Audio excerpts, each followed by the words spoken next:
Ok. Padre, te damos gracias por esta reunión que tú has preparado, Señor. Tú has derramado tu gracia, Señor. Tu Santo Espíritu nos acompaña, Señor.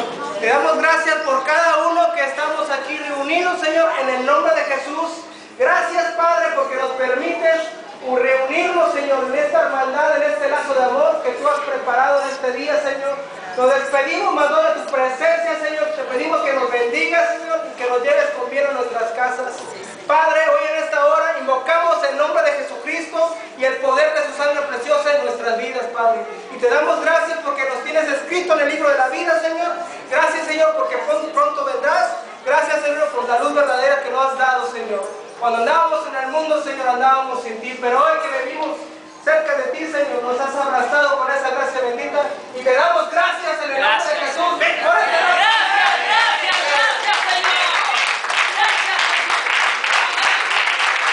Amén. Amén. Hermanos, Dios nos acompañe, nos pedimos más de la presencia de Él. Dios los guarde y los bendiga y aquí nos esperamos el próximo sábado a las 6 de la ¿no? Vamos a tener un break. Esto 24, 31 y empezamos en enero la reunión. Ok, Amén, un aplauso.